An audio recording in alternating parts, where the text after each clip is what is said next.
نحمده ونصلي ونسلم على رسوله الكريم اما بعد فاعوذ بالله من الشيطان الرجيم بسم الله الرحمن الرحيم وقضى ربك الا تعبدوا الا اياه وبالوالدين احسانا صدق اللہ العظیم۔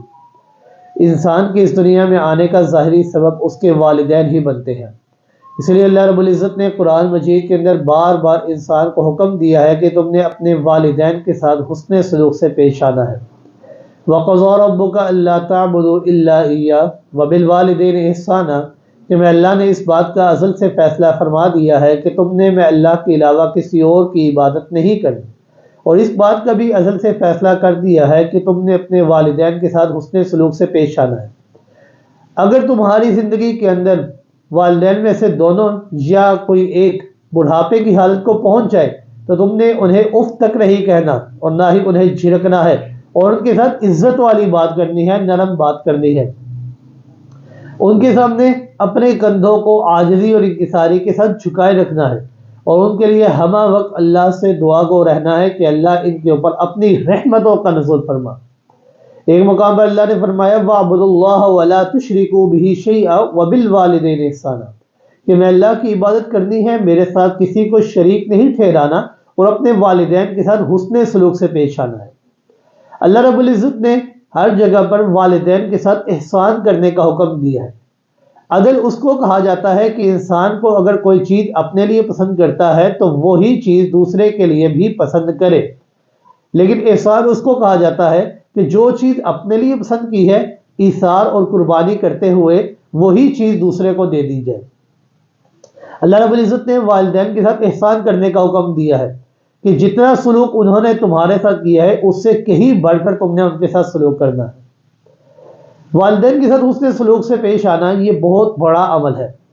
حضرت عبداللہ بن مسعود رضی اللہ تعالیٰ عنہ فرماتے ہیں کہ میں نے آپ صلی اللہ علیہ وآلہ وسلم سے سوال کیا ای الاعمال احب الی اللہ کہ اللہ رب العزت کو محبوب اعمال کون سے لگتے ہیں؟ آپ صلی اللہ علیہ وآلہ وسلم نے فرمایا الصلاۃ لوقتها نماز کو اس کے وقت پر ادا کرنا، یہ عمل اللہ کو بڑا محبوب لگتا ہے۔ دوسری چیز بر الوالدین والدین کے ساتھ حسن سلوک سے پیش آنا، یہ عمل بھی اللہ کو بڑا محبوب ہے۔ تیسری چیز الجہاد فی سبیل اللہ اللہ کی راہ میں جہاد کرنا۔ اب نماز کے بعد سب سے محبوب عمل اللہ کو جو لگتا ہے وہ والدین کے ساتھ حسن سلوک سے پیش آنا ہے، کیونکہ بعض مواقع ایسے بھی آ جاتے ہیں کہ جہاں پر والدین کے ساتھ حسن سلوک سے پیش آنا، ان کی خدمت کرنا، یہ ہجرت اور جہاد سے بھی بہترین عمل ہے۔ آپ صلی اللہ علیہ وآلہ وسلم کے بعد ایک صحابی آئے، عرض کرنے لگے یا رسول اللہ صلی اللہ علیہ وآلہ وسلم میں آپ کے ہاتھ پر ہجرت اور جہاد کی بیعت کرنا چاہتا ہوں۔ آپ صلی اللہ علیہ وآلہ وسلم نے فرمایا کیا تمہارے والدین زندہ ہیں؟ تو کہنے لگا جی ہاں یا رسول اللہ صلی اللہ علیہ وآلہ وسلم میرے دونوں والدین زندہ ہیں۔ آپ صلی اللہ علیہ وآلہ وسلم نے فرمایا کیا میں تمہیں ایک ایسا عمل نہ بتاؤں جو ہجرت اور جہاد سے بھی بہترین عمل ہے؟ وہ صحابہ کا عرض کرنے لگے یا رسول اللہ کیوں نہیں، آپ ہمیں بتائیں۔ تو آپ صلی اللہ علیہ وآلہ وسلم نے فرمایا کہ والدین کے پاس لوٹ جا، ان کی خدمت کرنا، ان کے ساتھ حسن سلوک سے پیش آنا، یہ تیرے لیے ہجرت اور جہاد سے بھی بہترین عمل ہے۔ آپ صلی اللہ علیہ وآلہ وسلم کے پاس حضرت حلیمہ سعدیہ رضی اللہ تعالی عنہ آ جاتی ہیں، وہ آپ صلی اللہ علیہ وآلہ وسلم کی رضائی ماں ہیں۔ آپ صلی اللہ علیہ وآلہ وسلم نے جب ان کو دیکھا تو فوراً اٹھ کھڑے ہوئے اور نبوت کی چادر کو ان کے قدموں تلے بچھا دیے اور ان کی خدمت میں کوئی کسر نہ چھوڑی۔ صحابہ کرام بڑے حیران کہ یہ کون عورت ہے کہ جن کی خاطر نبوت نے اپنی چادر ان کے قدموں تلے بچھا دی ہے اور ان کی خدمت میں کوئی کسر نہ چھوڑی۔ جب وہ چلی گئی تو آپ صلی اللہ علیہ وآلہ وسلم نے فرمایا یہ میری رضائی ماں ہے۔ اب رضائی ماں کا اس قدر احترام کہ اپنی نبوت کی چادر ان کے قدموں تلے بچھا دی ہے، تو ذرا سوچئے حقیقی ماں کا کس قدر احترام ہوگا۔ آپ صلی اللہ علیہ وآلہ وسلم نے فرمایا ثلاث دعوات مستجابات، تین دعائیں ایسے ہیں جو کبھی رد نہیں ہوا کرتی، والد کی دعا اولاد کے حق میں، مظلوم کی دعا اور مسافر کی دعا۔ اب انسان والد کی خدمت کر کے دعا کا بھی مستحق ہو سکتا ہے اور اس کی نافرمانی کر کے بد دعا کا بھی مستحق ہو سکتا ہے۔ مسافر کی خدمت کر کے اس کے ساتھ بہترین معاملہ کر کے دعا بھی لے سکتا ہے اور اس کو ایذا پہنچا کر اس سے بد دعا بھی لے سکتا ہے۔ مظلوم کی داد رسی کر کے اس کے ساتھ انسان دعا بھی لے سکتا ہے اور اس کے اوپر ظلم کر کے اس سے بد دعا بھی لے سکتا ہے۔ لہٰذا ان تینوں کی بد دعا سے بچنا چاہیے اور ان سے ہمیشہ دعا کا طالب رہنا چاہیے۔ آپ صلی اللہ علیہ وآلہ وسلم نے صحابہ کرام کو ممبر کے پاس بیٹھنے کا حکم دیا۔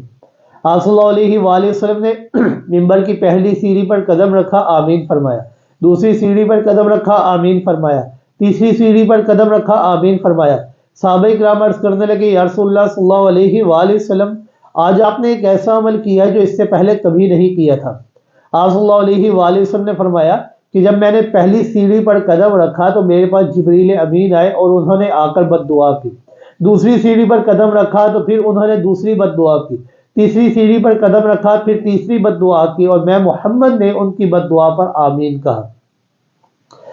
آپ صلی اللہ علیہ وآلہ وسلم نے فرمایا جب میں نے پہلی سیڑھی پر قدم رکھا تو حضرت جبریل نے بد دعا کی کہ وہ شخص ہلاک و برباد ہو جائے کہ جس کی زندگی کے اندر رمضان المبارک کا مہینہ آئے اور وہ اس مہینے کے اندر عبادت کر کے اپنی بخشش نہ کروا سکے۔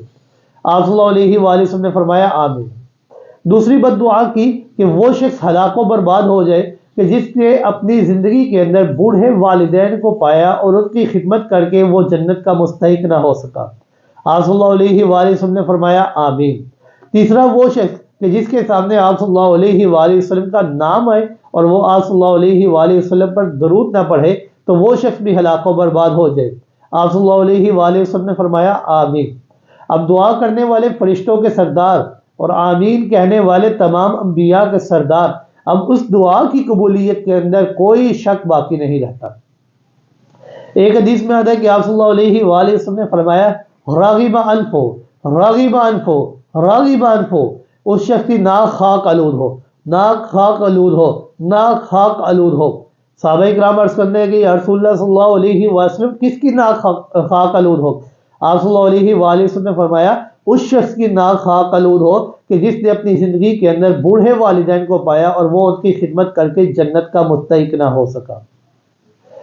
اور آپ صلی اللہ علیہ وآلہ وسلم نے فرمایا کہ اللہ رب العزت اس دنیا میں کیے ہوئے تمام اعمال کا بدلہ کل قیامت کے دن دیں گے، لیکن والدین کے ساتھ جو انسان سلوک کرتا ہے وہ اللہ رب العزت اس دنیا کے اندر ہی اس کا بدلہ عطا فرما دیتے ہیں۔ جو انسان سلوک کرے گا ان کے ساتھ اچھا کرے گا تو اس کی اولاد اس کے ساتھ اچھا برتاؤ کرے گی، اگر برا عمل کرے گا تو اس کی اولاد بھی اس کے ساتھ برا ہی عمل کرے گی۔ اس لیے آپ صلی اللہ علیہ وآلہ وسلم نے فرمایا ہما جنتوں کا و ناروں کا، والدین تیری جنت بھی ہے اور تیری جہنم بھی ہے، تو ان کی خدمت کر کے جنت کا مستحق بھی ہو سکتا ہے اور ان کی نافرمانی کر کے اپنے آپ کو جہنم کا مستحق بھی بنا سکتا ہے۔ مولانا رومی رحمہ اللہ نے والدین کے ساتھ حسن سلوک کے بارے میں ایک جملہ کہا ہے، وہ کہتے ہیں کہ والدین کے ساتھ تمہارا سلوک ہی ایک ایسی کہانی ہے کہ جسے لکھتے تو تم ہو لیکن پڑھ کر تمہیں تمہاری اولاد سناتی ہے۔ لہذا انسان کو چاہیے اپنے والدین کے ساتھ ہمیشہ حسن سلوک سے پیش آئے۔ اللہ رب العزت سے دعا ہے کہ اللہ رب العزت عمل کرنے کی توفیق عطا فرمائے۔ وما علینا الا البلاغ المبین۔